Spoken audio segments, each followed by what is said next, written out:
Shalom worship leaders, ketemu lagi dengan saya Hiram di channel Training Worship Leader.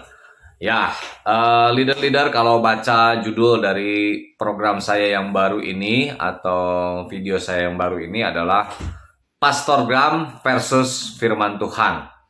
Wah, ini ngeri-ngeri sedap ya, tetapi saya sangat tergerak dan saya menjadikan ini sebagai prinsip bagi worship leader untuk kita menjadi worship leader dan juga orang Kristen, juga jemaat yang kritis dan tidak begitu saja mudah percaya atau menerima mentah-mentah postingan dari yang ya saya lihat ada fenomena yang begitu banyak terjadi di anak-anak muda, terutama ya ABG-ABG yang tiba-tiba karena Instagram yang menjamur dan mewabah begitu cepat itu menjadi yang dinamakan adalah Pastor Graham.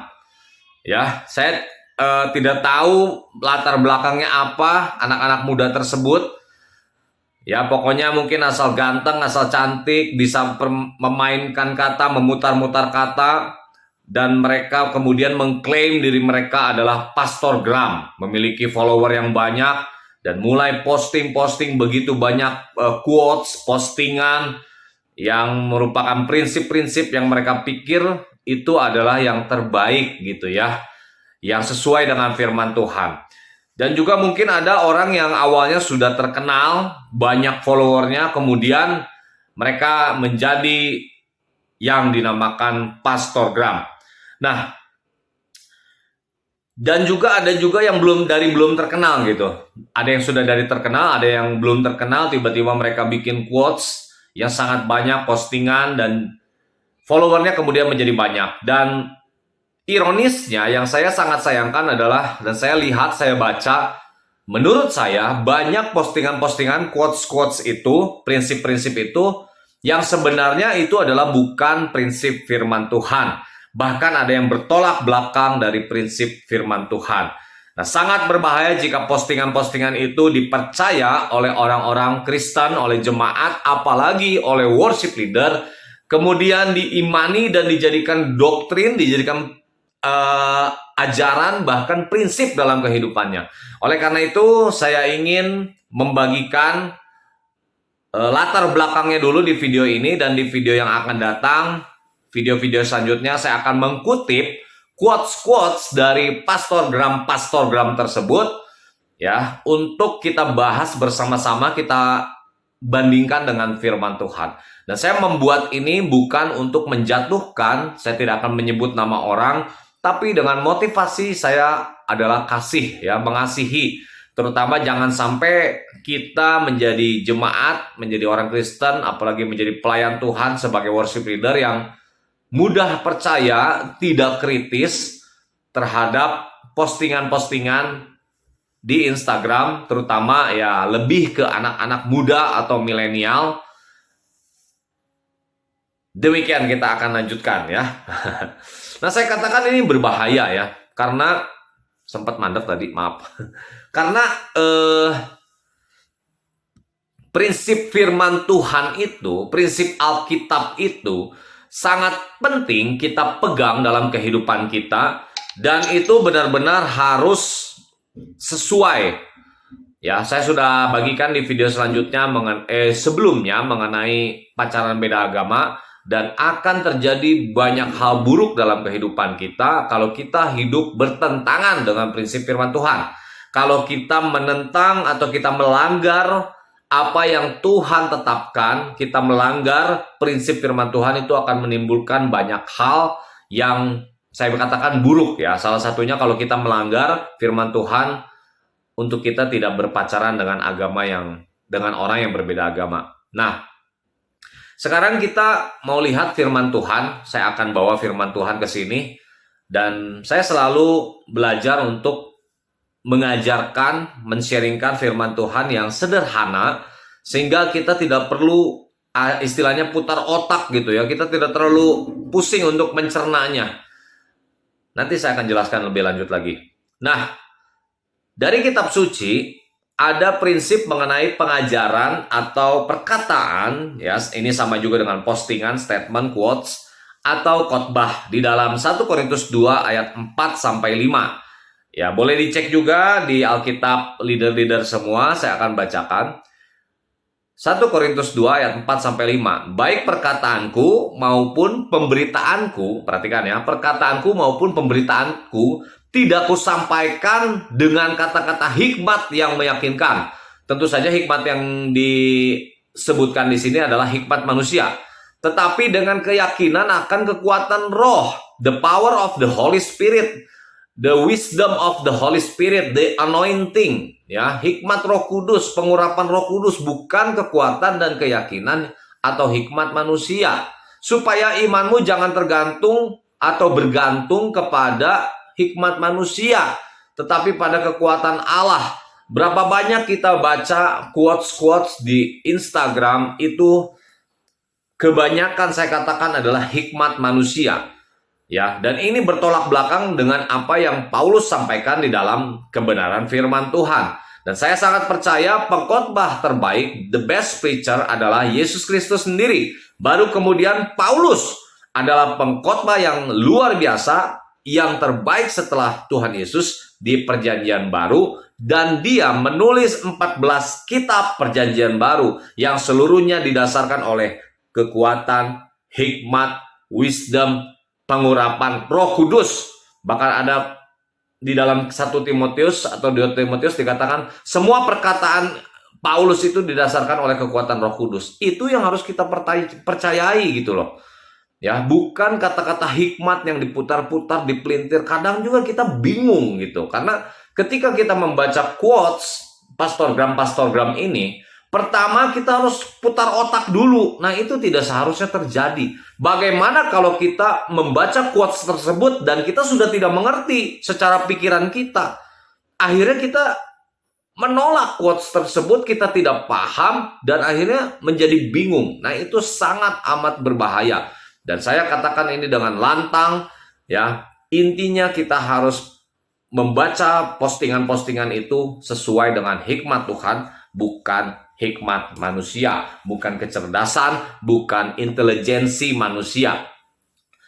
Kuasa roh yang harus dikedepankan, bukan kekuatan atau the power of mind, the power of words, kekuatan kata-kata yang diputar-putar. Dan akhirnya pastorgram itu saya juga kadang melihat mereka seperti merasa mereka tuh orang yang pintar gitu. Nah, ini sebuah ironis bagi saya karena Tuhan Yesus sendiri itu berkhotbah, menyampaikan begitu banyak pesan firman Tuhan dengan cara-cara yang sederhana.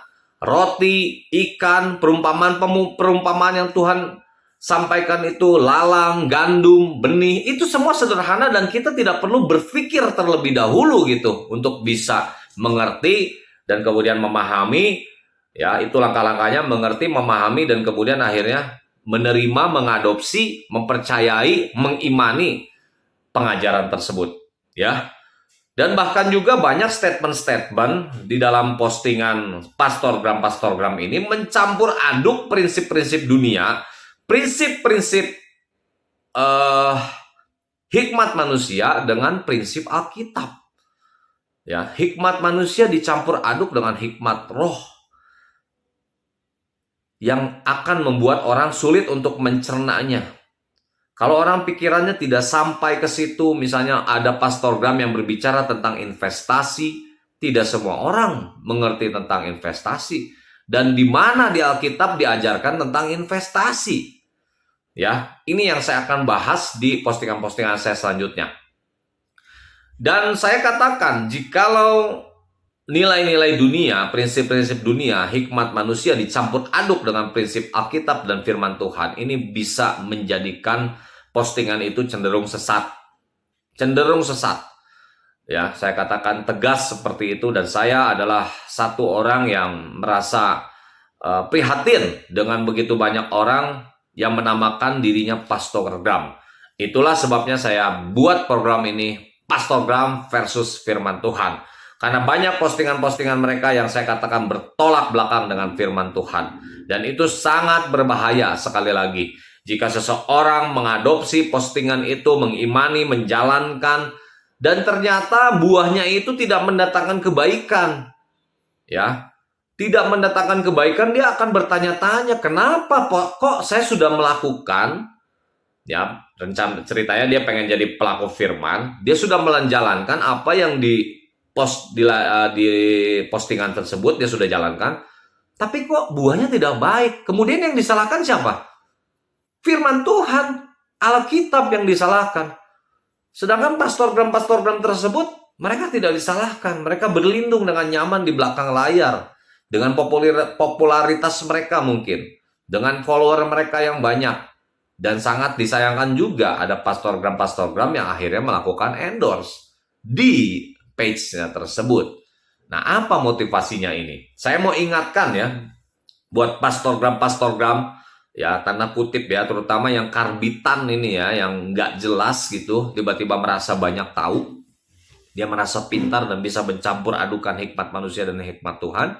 Di dalam Yakobus 3 ayat 1, saudara-saudaraku, janganlah banyak orang di antara kamu yang mau menjadi guru, sebab kita tahu bahwa sebagai guru kita akan dihakimi menurut ukuran yang lebih berat. Nah, saya juga adalah seorang pemberita firman Tuhan. Dan setiap kali saya mau membuat statement, quotes, postingan, itu saya selalu berdoa kepada Tuhan. Tuhan, saya tahu ini adalah sesuatu yang bisa menjadi doktrin atau prinsip dalam hidup seseorang. Maka biarlah postingan saya ini sesuai dengan firman Tuhan. Jangan sampai membingungkan, apalagi bertolak belakang dengan firman Tuhan. Karena jika pengajaran kita salah, jika quotes kita salah dan orang lain tersesat karena itu, maka kitalah sebagai guru, pengajar, ya, pastorgram ini adalah pengajar. Pastorgram ini adalah menggurui dan merasa dirinya lebih pintar dari begitu banyak orang sehingga mereka membuat postingan-postingan itu. Padahal ada juga yang umurnya sangat muda.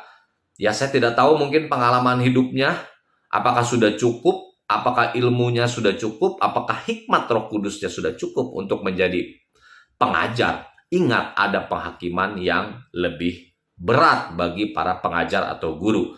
Nah, selanjutnya juga kita sebagai jemaat, sebagai orang yang membaca postingan-postingan tersebut, kalau sudah mulai bingung, kalau sudah mulai bertanya-tanya mengapa begini, mengapa begitu, ya, jadilah seperti jemaat di Berea. Saya mau bacakan di dalam Kisah Para Rasul 17 ayat 11. Orang-orang Yahudi di kota itu, di kota Berea, lebih baik hatinya daripada orang-orang Yahudi di Tesalonika.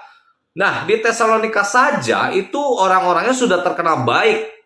Itu dapat diketahui dari 1 Tesalonika 6 ayat 1 Tesalonika 1, ayat 6 dan 7. Dan kamu telah menjadi penurut kami, para rasul, dan penurut Tuhan dalam penindasan yang berat. Nah, ini Paulus berbicara kepada jemaat di Tesalonika. Kamu telah menerima firman itu dengan sukacita yang dikerjakan oleh Roh Kudus, ya. Sehingga kamu menjadi teladan. Jemaat Tesalonika itu menjadi teladan untuk semua orang percaya di wilayah Makedonia dan Akhaya. Ini wilayah yang sangat luas.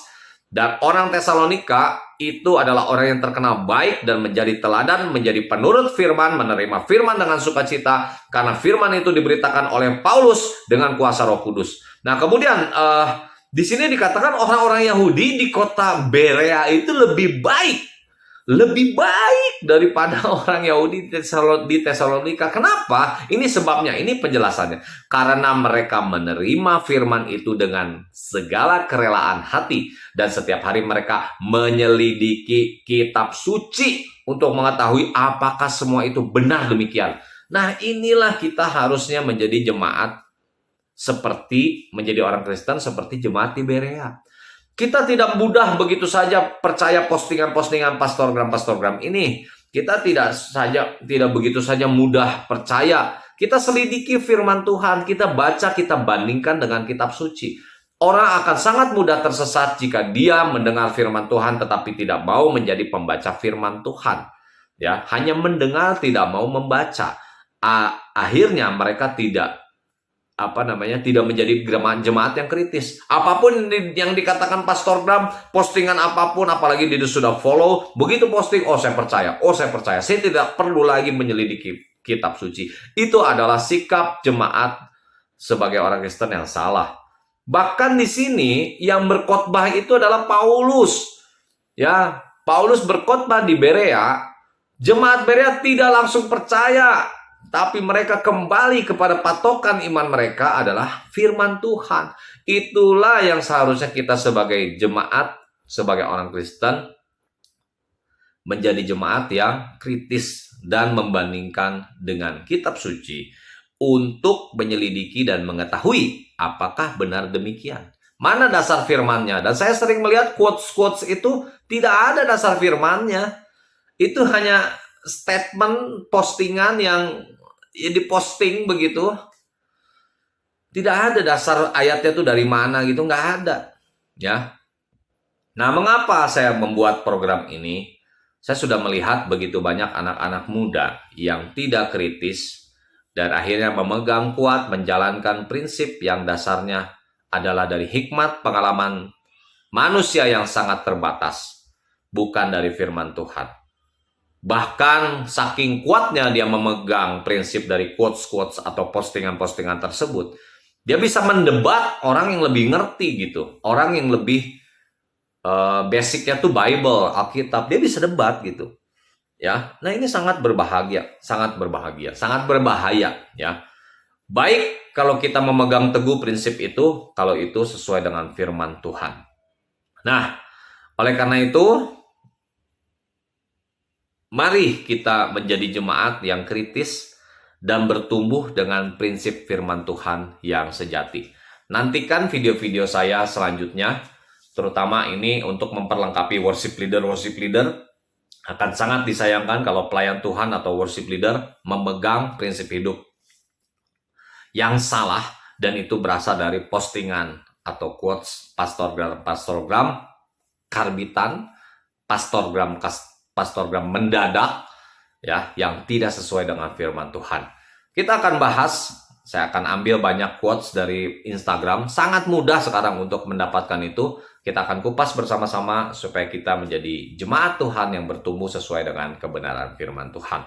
Oke, sampai ketemu di video-video selanjutnya. Jangan lupa like, comment, share, subscribe channel saya. Dan terima kasih buat subscriber semua. Sudah 3.000 lebih subscriber saya semakin semangat. Shalom, worship leaders.